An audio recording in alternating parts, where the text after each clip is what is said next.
Hi, my name is David Wu, and I am the author of the book How to Be Like Mike. I am going to be giving you 3 free tips on how to play basketball. Tip number 1, the positions. In basketball, a 5-player team scores points by getting the ball through the hoop.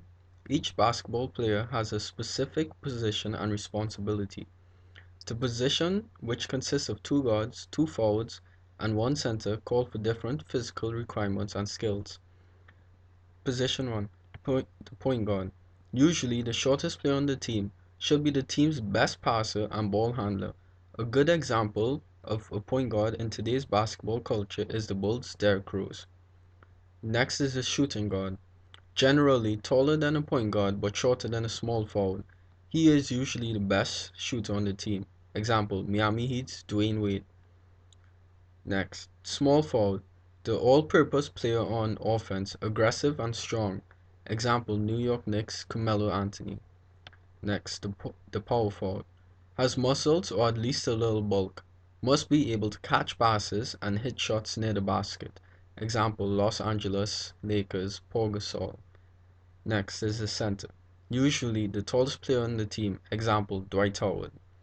Tip number 2, the free throws. The free throw shot is very important in the game of basketball. You get 2 free uncontested shots. Nothing stopping you, just you and the basket. Sometimes the scores of the game are so close that you could either win the game or lose based on this one free throw. You obviously want to win, so it is important to have an automatic free throw. Tip 1, line the foot that corresponds with your shooting hand. If you're right-handed, your left foot up with a nail that is nailed into the center of every free throw line in every gym across the country.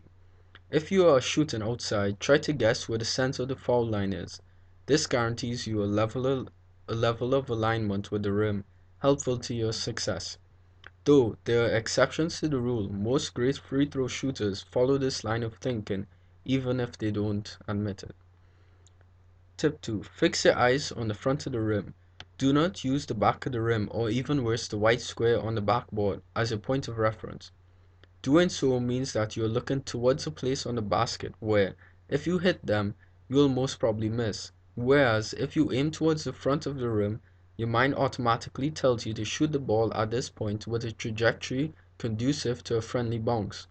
And even if you hit the front of the rim, if you have the rotation that you should as a shooter, the ball will roll into the basket.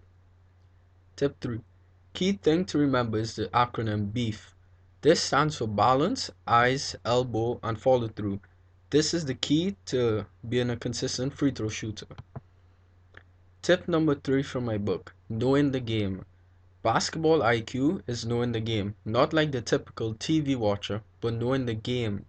Knowing what has happened, knowing what will happen, knowing what you can make happen.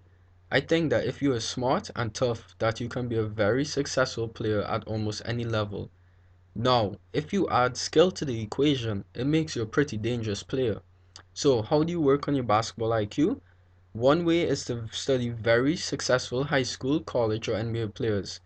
Watch how they make decisions and choices on the floor, how they use screens, set screens, how they handle the ball with pressure, how they pass the ball, how they run the floor and move without the ball, how they defend on the ball, how they defend off the ball, how they communicate verbally and non-verbally on the court, how they execute plays, how they box out and rebound the ball. So follow these tips, study the game, learn it, and increase your basketball skill. You will become great with the help of my book.